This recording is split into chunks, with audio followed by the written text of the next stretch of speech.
Hey everyone, welcome back. Today we are talking about conscious versus unconscious kink. I want to bring the conversation back to kink and sexual fantasy as it relates to our unconscious mind and how to know if our kink is healthy or unhealthy, how to think about kink, how to think about our sexual fantasies so that we can have a more fulfilling and shame-free sex life. First and foremost, it is very human to seek novelty, to seek pleasure, and things that are considered taboo have a little bit of an extra edge to them that we want them a little bit more. I've talked about this on previous episodes, but generally our kinks are usually the opposite of our everyday persona of what we bring into the world, and that's what makes it hot. However, if there's a level of suppression, if there's any kind of shame, if it's so taboo to you that's giving you some kind of like existential guilt or deep-seated shame, this is where your kink can actually become unhealthy. First, to just say what is conscious kink versus unconscious kink, it has a lot to do with intention and a lot to do with how embodied you are in what you're doing. I like to sometimes make analogies between sex and like desserts because it's something that brings us pleasure. It's something we can share with other people, but it's also something that we can go overboard with and get too attached to and even get addicted to because of how pleasurable it is, because of all of the dopamine that gets released. And also, just like sweets or desserts, there can be a lot of shame wrapped up in if you overdo it and what does that mean about you, etc., etc. So when you are consciously engaging in your sexual fantasy or kink, it does not feel like this ravenous, need to have it, can't control it kind of energy. It feels like you're fully present, you're fully making the decision, and you are very connected with the partner as well, if there's a partner involved. And if there's not a partner involved, you are very connected to yourself, that you're not engaging in this kink or fantasy to essentially escape. And when you're engaging in kink or your sexual fantasies in an unconscious way, it usually feels like I have no control over this. It might look like binging. It might look like unhealthy behavior, sabotaging behavior. A lot of times when we have a lot of shame or repression built around our sexual fantasies or our kinks, either it's so taboo or outside of the realms of our relationship or something that it feels like if I don't have this, I'm going to freak out. It's like so repressed, or it's shame riddled and you feel like you can't do it because it would make you a really bad person. When you have these outside constraints on your desires, that is a lot of psychic energy that gets tied up in trying to reject. And then it can turn into compulsion or obsession. So this can be thinking so much about how you really want to do this thing, but you can't. It can look like porn addiction or porn binging. It can start dominating your thoughts of like, this is all I want. This is what I want to do. And I've talked a lot about this with my own experience with sexual shame and kink and BDSM and how that manifested in my life. But I also see it with my clients. The I shouldn't do it or I can't do it energy usually overrides a lot of systems and takes up a lot of psychic energy. And it runs wild in your unconscious. And a lot of times the healthy way to go about this is when you kind of push up against the edge of something that you're like, ooh, this is taboo or exciting, is to indulge in it in a shame-free way. And it usually dulls the desire down because then it isn't as novel anymore. So, you know me, I've talked about this. I love kink and role play and sexual fantasy work when it comes down to expressing our shadows or even just balancing our psyche.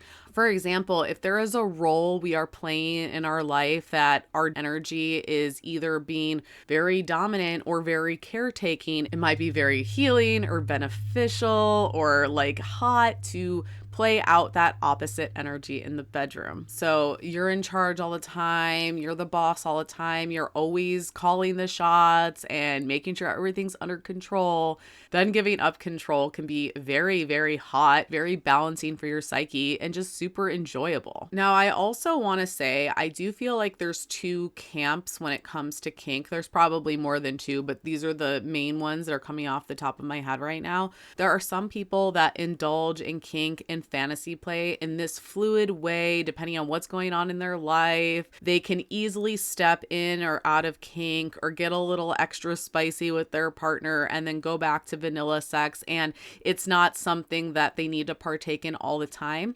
However, for some people, I do think that kinkiness is more of a sexual identity, and that is the way that their sexual expression comes out. I do have a theory that if you're more connected to the collective unconscious, if you're neurodivergent, if you're kind of spiritual, you might be more likely to be kinky, because if you think about what expressing kinks are in the sexual realm or expressing sexual fantasy, it's almost like how artists are channeling different archetypes from the collective unconscious to express through them. That creative force expresses through them as the medium of whatever art they are making, whether that be a painting or a screenplay or a sculpture or whatever. Some people express this form through their sexuality. And I've been thinking a lot about this force. Like, people talk about the artist daemon that like is the driver of that person's creativity, but if they deny it, it becomes a demon that kind of ruins your life because you're not expressing what you need to express. Or that concept that if you kind of like repress your magic, it kind of takes on this like dark, uncontrollable force. I think about this a lot when it comes down to sexual kink and how people express themselves, because if something is coming up to be expressed sexually and you shove it down, or you put lots of shame around it, or you put lots of rules around it, and generally like, oh, I can't express this, it is going to come out in this unconscious, perhaps chaotic way. I'm like laughing and learn lessons right now. This is something that I have personally experienced. I'm gonna give some examples of what this can look like. So, for example, let's say you have a desire to be more submissive. Perhaps this is just part of your kinky sexuality and that's how it always is gonna be. Or perhaps you're in a period of time where this is something that you want to explore because, yes, you are in control of everything else in your life at that time and you just want to know what it's like to submit. Or this just comes across as like very hot to you and you want to do it. Now, if you have lots of shame around this and you don't feel like you can ask for it or work with a partner to have these desires met, it can look like activating a victim type complex where you start dating someone that's maybe an abuser or controlling, because the deeper desire is to perhaps be submissive to a partner, but because you can't consciously accept that and in a shame-free way go explore that, your unconscious mind is going to drag you through perhaps something that is less desirable, but it's still scratching the itch of being in submission. Here's another example. Let's say that you're into domination and you want to dominate your partner sexually and you have fantasies around this. If it's unconscious or you're repressing this in any way, it's going to come out unconsciously as manipulation, perhaps abuse. It can go that far. Needing to control outcomes or needing to control your partner. However, a conscious dom knows that this is a part of their sexuality and is in service with it, usually to their submissive. I'm going to do a whole other episode probably on like what it actually means to be a conscious dom, but that's just another example for you. Or let's say you have a kink around humiliation or degradation. Now, this can come from a deeper desire perhaps to be vulnerable, or perhaps to be in a position of powerlessness, or perhaps something happened to you in the past where you did lose control, perhaps you were degraded or humiliated in some way, and this is your unconscious mind wanting to play it out again. And this can be very healing if done with the right kind of partner, with the right kind of aftercare. I will do a whole other episode on how to do scenes for healing versus harming, but let's say you can't come to terms with this is what you want because it makes you feel weird, or like, why would I want that? Something might be wrong with me, da da da da da. Okay, you're giving yourself the shame talk instead of having like open communication with a partner, being able to communicate your needs and what you want. You end up getting into a risky situation where perhaps you are put in a degrading or dangerous or humiliating situation. Maybe when you're drunk, maybe you hook up with someone that you actually didn't really want to hook up with. And this is something that can happen if you're repressing desires. So it's super important to really take these desires, pull them up to the surface and go,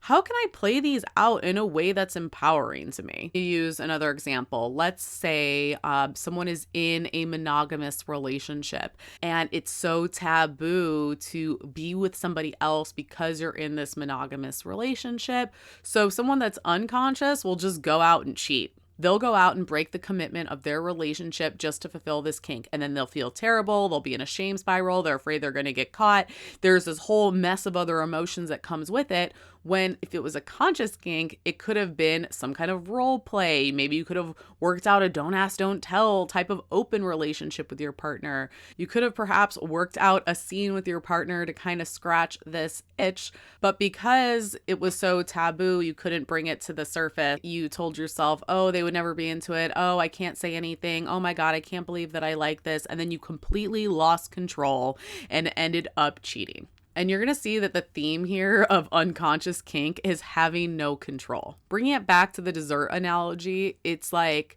are you enjoying your dessert mindfully after dinner with your partner? Or are you eating a dozen donuts in the closet by yourself in a shame spiral? This is the analogy that I want to put in front of you when it comes down to conscious versus unconscious kink. And here's the thing, there are so many complexes around this too. For example, like the Madonna horror complex, the idea that, oh, I can only have this kind of dirty, sexual, kind of primal sex with somebody I don't respect. Whereas the person that you're dating, you're putting this like virginal mother kind of energy on them, when this is really a split on your perception of the archetypal woman, or the idea that women sometimes will go after these aggressive assholes and want to sleep with them, that whole nice guys finishes last kind of rhetoric. And it's because women at the same time will also split their idea of the masculine and be unconsciously drawn to sexual partners that reaffirm these splits in their psyche. So now the question is how do we work with this? Especially if you fall in the category of the unconscious kink and you're like, oh yeah, I'm repressing, or I need to explore this more. I'm perhaps in a cycle of self-sabotage or addiction when it comes to my sexual fantasies. Perhaps there's lots of shame spirals when it comes down to your sexual desires. You feel like you're the person in the closet with a dozen donuts. Okay, this is where you do shadow work. This is an invitation to do shadow work. It's telling you that there's a disconnect between your unconscious mind and your conscious desires. So that is what I do in my practice as a Jungian coach, is I help people get to the deeper layers in their unconscious mind and get to the root of desires. Because it's interesting, a lot of the work that I do with people on their sexual psyche, it's usually there's all these other things and other parts of your life that are actually connected into this part of your life and how you express yourself, which is why shadow work is so important. Because the closer we get you to your true self when we're doing the individuation process, the more that your sexual fantasies and your alignment in your sexuality just starts to fall into place. And the thing is your sexual desires and your kinks are sacred. They're a portal into your unconscious mind. They're a portal to your deepest desires. And working with this energy is super powerful, because once we have a better connection with our sexuality and our sexual expression, it really does ripple out to a lot of other things in our life, because our sexuality is also connected to things like our creativity, our confidence, the way that we express ourselves. If you're ready to go deeper in this work, as always, I have a free sexual shadow work guide. It's linked in the show notes. It's a free download.